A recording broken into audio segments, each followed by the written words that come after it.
إنا لله وإنا إليه راجعون مقعيقا وإنجنير أحمد مختار وكمده جالية DDSI UK waxaan halkan uga tacsiideynayaa dadkii Soomaalida ahaa ee lagu laayay magaalada Awadaay ee ku laayeen Oromadu dadkaasi oo tiradoodu ay gaarayso in ka badan 40 ruux ayaa si arxan darro ah loogu laayay iyagoo aan waxba galabsanin oo dad masaakiin oo isugu jira dad waaweyn dhalinyaro caruur haween isugu dhex jira ay laayeen waana wax aad iyo aad uga baxsan bini'aadanimada dadkan Soomaalida Ethiopia waxay ka mid yihiin federaalka Ethiopia waxay xaq u leeyihiin inay Ethiopia meel kasta uga noolaadaan ka ganacsadaan oo ay si nabadgelyo xornimo ugu noolaadaan laakiin tani maartay Oromada dagaankoodu for the last labadii sano u dambeysay carqalado badan baa ka jiray taasi oo abuureysay dhibaatada ay abuurayeen ururada nabadiidka ka dhex shaqeynaya sida Unaag iyo Gimbad 7 iyo Ubba laftooda ayaa qaska wada waxaan ka codsanaynaa dawladda deegaanka Soomaalida Ethiopia iyo dawladda federaalku inay iska kaashadaan in lala dagaalamo ururada nabadiidka ee ku dhex gabanaya deegaanadaas si maartay nabadgelyo ay u helaan dadku waxaan kale ka codsanaynaa Oromada iyo deegaanka Oromada dawladda deegaanka Oromada iyo DDSI inay iska kaashadaan in la soo qabto dadkii gacan ku dhigilayaasha ahaa ee sida arxan darrada ah u dilay dadkan shacabka ee masaakiinta in la soo qabto lana hor keeno sharciga si maartay maxkamadda loo geeyo xabsigana loo dhigo dawladda deegaanka Soomaalida Ethiopia waxaan uga mahadnaqaynaa kaalintii buuxda ee ka qaadatay dadkii ay soo badbaadiyeen dadkii maartay ay sida aaska qaran loo sameeyay iyo sidii fiicneed uu madaxweynaha Cabdi Maxamed Cumar oo maartay uga tacsiideeyay ogana xumaaday dhibaatada soo gaadhay shacabkiisii uu madaxweynaha u ahaa waxaan leeyahay Cabdi Maxamed Cumar waa madaxweyne aragti dheer oo maartay aad iyo aad dadkiisa iyo dalkiisa u jecel waana taageeraynaa mar walba waana garab taaganahay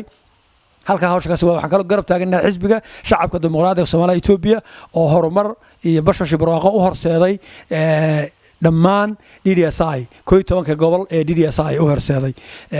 waxaan kala codsanaynaa in la adkeeyo xadadka nabadda la sugo la adkeeyo muxuu ah sharciga kala dambeynta waxaan leenahay kaleeto muxuu ah dawladda federaalka Ethiopia inay dib u dejin u sameyso dadkii soo qaxay oo dhaqaale loo sameeyo nolol loo sameeyo waxaan kaloo fariin u dirayaa shacabka DDSI in aysan wax dhibaato ah u geysanin shacabka Oromada ee ku dhex nool ee masaakiinta ee la shaqeeya kana shaqeysta ama guryaha uga shaqeeyaan ama dukaamada uga shaqeeyaan ama dukaamada uga shaqeeyaan ama fieldiga beeraha uga shaqeeyaan dadka masaakiinta ama guryaha ha u dhisaanba dadka masaakiinta Oromada wax dambi ameen gelin dadka dambiga gal waa ruuxi wax dilay ee gudaha ku jira awada meesha jooga meeshan magaalada jooga weeyaan dawladana daba socoto waana la soo qaban doonaa marka dadka masaakiinta shacabka ay waxba loo geysan oo ayaan maartay isku kulligood dambiile laga dhigin waxaan kaloo maartay uga tacsiideynaa mar saddexaad min afraad dhammaan eheladii ay ka geeriyoodeen dadkan maartay shacabka lagu laayay gobolkaas ama Oromada lagu laayay waxaan leeyahay inna ilaahi wa inna ilayhi raaji'uun mar labaad mar saddexaad jannadii ilaahay firdawsa ka waraabiyo waa xanuun nabad taabanaya dhammaanteen wassalaamu calaykum waraxmatullaahi wabarakaatuh بسم الله الرحمن الرحيم السلام عليكم ورحمة الله إنا لله وإنا إليه راجعون إنا لله وإنا إليه راجعون وحناه نبني لولا أو وضعي أرامية نحن ذائهين فمالين لولا وحن نحن فنانيا نون أهان صومالنا نبنية نار أهان إهلني إن قرابني إن ننوى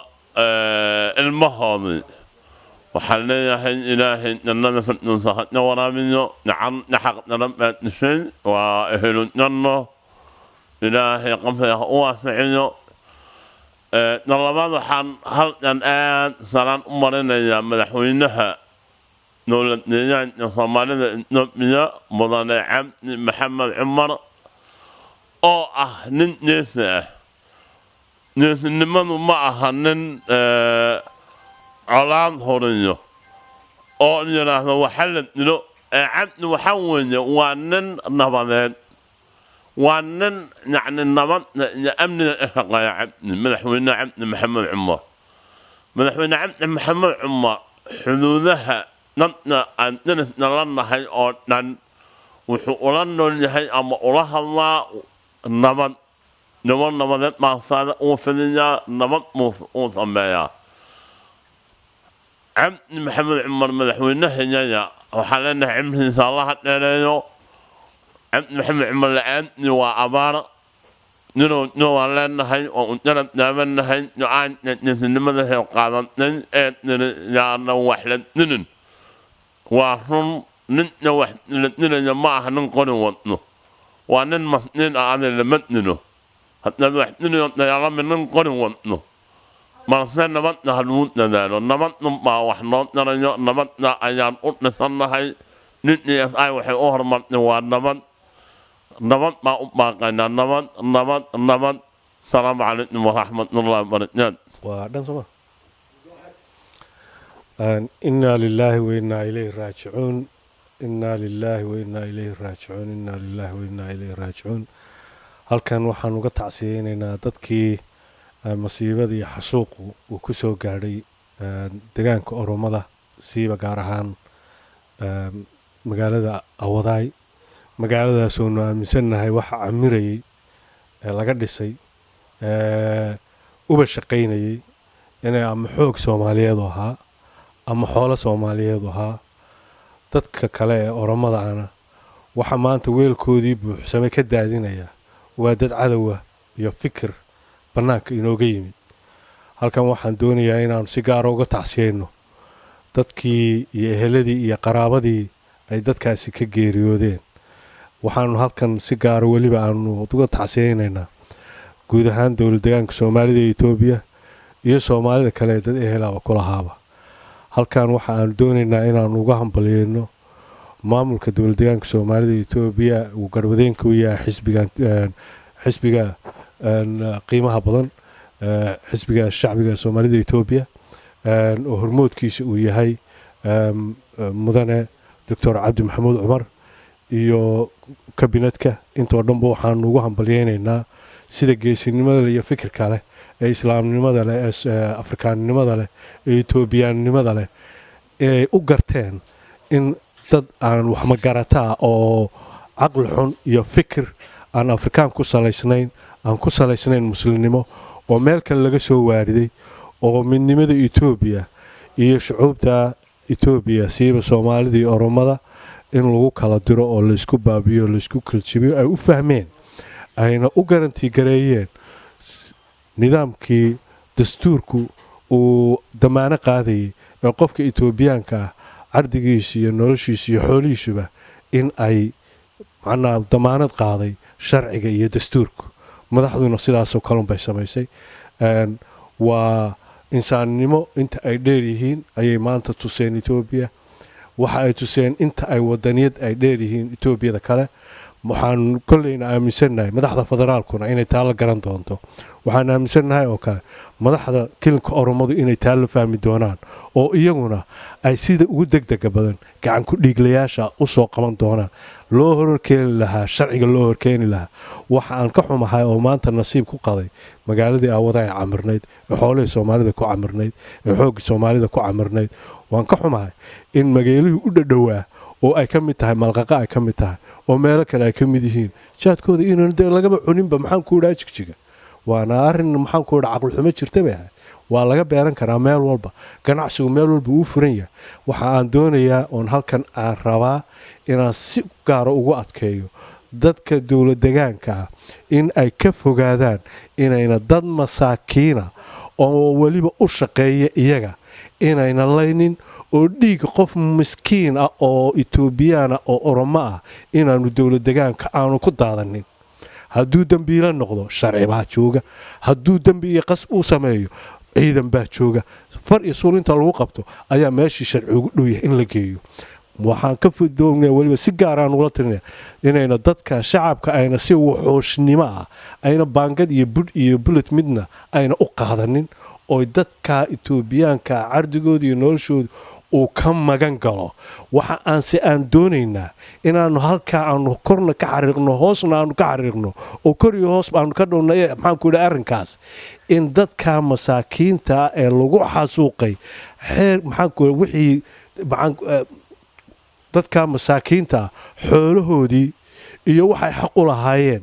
iyo Itoobiyaanimadoodu in ay garanti ay noqoto nabadgelyadoodu ama ha ku noolaado Addis ha ku noolaado ama Awaash ha ku noolaado ama Awade ha ku noolaato ama ha ku noolaato maxaan ku dhahay meesha cilifka ugu sheeyay Itoobiya ku noolaado maadaama uu qof Itoobiyaan uu yahay oo dawladdeegaanka ka soo jeedo inuu meel walba uu ku ganacsan karo arrinkaas ayaanu rabnaa uu ku noolaan karo oo wax ka baran karo uu degi karo in ay noo xaqiijiyaan madaxda federaalka iyo madaxda maxaan ku dhahay iyo dastuurka inuu noo xaqiijiyo waxa aanu doonaynaa inaanu dadkaygana u sheegno dadka Itoobiyaanka ee wadanka nool waa in aad si islaamnimo oo afrikaannimo oo Itoobiyaannimo aad ula dhaqantaan maantana ninkii weelkiisu buuxay ayaa iska daadiyay waxaanu aaminsanahay fikirkaasi fikir ay shacabka Oromadu leedahay ma aha fikir ay leeyihiin madaxda Oromada ee hoggaanka dalka haysa inay leeyihiin maqam waa fikir meel kale inaga yimid oo nabadiidnimo oo argagixisa wassalaamu calaykum waraxmatullaahi wabarakaatu inna lillahi bismillaahi raxmaani raxiim salaamu calaykum waraxmatullaahi wabarakaatu anigoo ku hadlaya odayaasha DDSI magacooda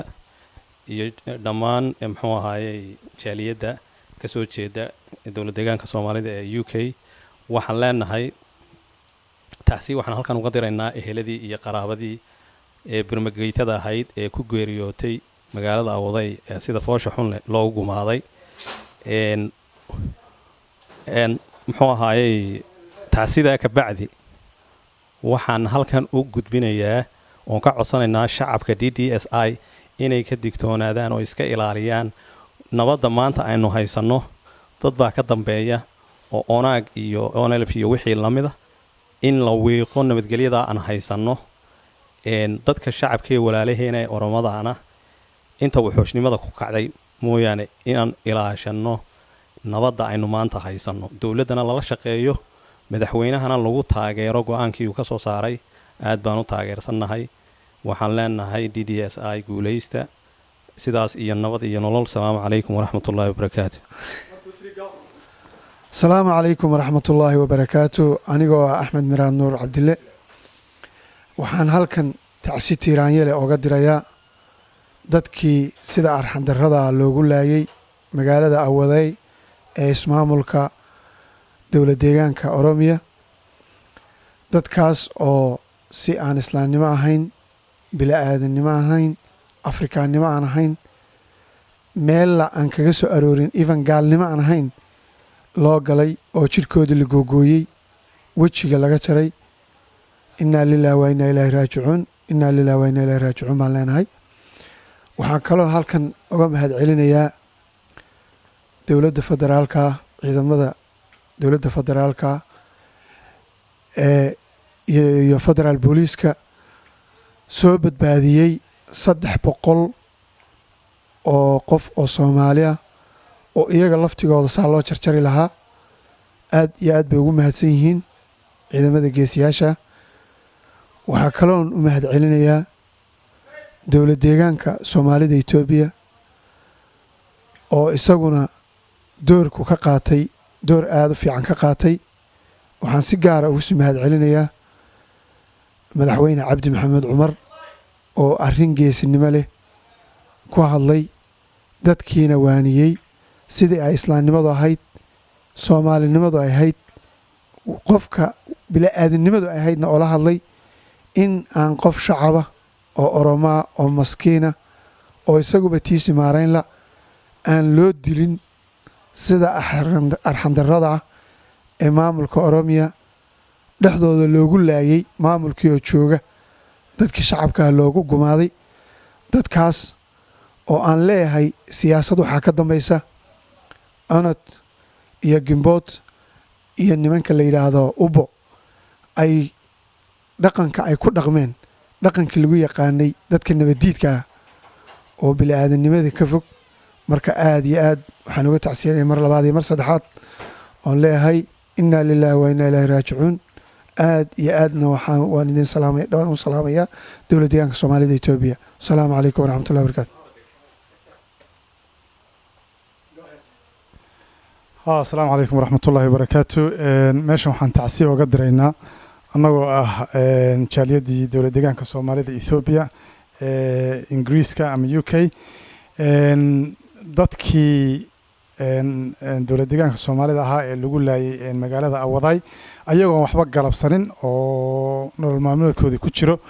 marka waxaan leenahay inna lillahi wa inna ilayhi raaji'uun waxaan leenahay dhammaan sabir iimaan Allah naga siiyo waxaa kale oo aan codsanaynaa sidii uu madaxweynaha mudane Cabdi Maxamed Cumar uu sheegay in dadka sidaas sameeyay maaragtay cadaaladda la hor keeno waxaa kale oo aan codsanaynaa sidii maaragtay uu madaxweynaha noo sheegay inaan dhaqan u leenahay inaanan masaakiinta ku jeedsanin saadaraadid masaakiinta in la badbaadiyo in la maaragtay aan loo qabanin dadka waxyaalaha sameeyay ee xukunka sameeyay loo qabanin inaan uga jawaabno horumar uga jawaabno inaan isku xidhnaan iyo dulqaad sameeyno sidaas aan maaragtay aan codsanaynaa dawladda dhaxna waxaan ka codsanaynaa dadka in sharciga la hor keeno masaakiinta dadkii laayay aad iyo aad baad mahadsantiin assalaamu calaykum waraxmatullahi wabarakaatu السلام عليكم ورحمة الله وبركاته. halkan waxa ka hadlaya Cumar Warfa. waxaanu tacsi u direynaa dhammaan dadkii ku geeriyooday dhibaatadii ka dhacday Hawaday ee Soomaalida Ethiopia ahaa ee halka lagu laayay ee dadka wax makastada ay ku laayeen ayaan waxaan uga tacsinaa qaraabadii iyo ehelkii ay ka baxeen iyo dhammaan jaaliyadaha dibadda ama gudaha jooga ee Soomaalida Ethiopia ayaa waxaanu leenahay samariye iibaan Allah inaga siiyo caruurtoodii inta ay ka tageen ilaahay boogadhaw ha u sameeyo samariye ilaahay iyagana ka siiyo waxa kale oo leenahay yaan qof xun lagu madaydo yaan laga daba xumaanin iyagana oo aan falka xun ee iyaga ku kicin iyana inaguna ku kicin marka qof aan dambi lahayn yaan dambi loo yeelin oo qof aan dambi lahayn yaan dambi loo yeelin kii dambiilaha ahna dawladda federaalka Ethiopia ee dhexe waxaan ka codsanaynaa wixii falka ka dambeeyay in iyagana gacanta lagu soo dhigo assalaamu calaykum waraxmatullaahi wabarakaatuh إنا لله وإنا راجعون إنا لله وإنا راجعون إنا لله وإنا راجعون إله ونحريسو تذكي لو حد سوقي ماشى إن أوذي اللي يدهدو إثيوبيان كها تذكر ولي بكل كشنادها الله ونحريستان لنا أهلكي قرابتي دمان وحن لنا هي كل كشناد دمان طيبة وحن لنا هي سمرية إيمان بن لنا هي وحن لنا هي سيدا ونأكسن وحا ونأكسن إن لا يلو in la nabadgeliyo dadka aan waxba geysanin dadka wax geystayna ay sharciga la soo mariyo oo tallaabo ay dawladdu ka qaado iyaan ku codsanina tallaabo cad in laga qaado intii wax geysatay oo dhan inta aan waxba geysanina in la badbaadiyo meel walba ay joogaan in la ilaaliyo xuquuqdooda cid dhibaatada geysatay cid aan ahayn in la taabto ma qurux badna in la ilaaliyo taasna waanu ka codsanina dadweynaha oo dhan waxaan leenahay inna lillahi wa inna raaji'uun Allahu naxariisto wixii dhintay dhamaantood assalaamu calaykum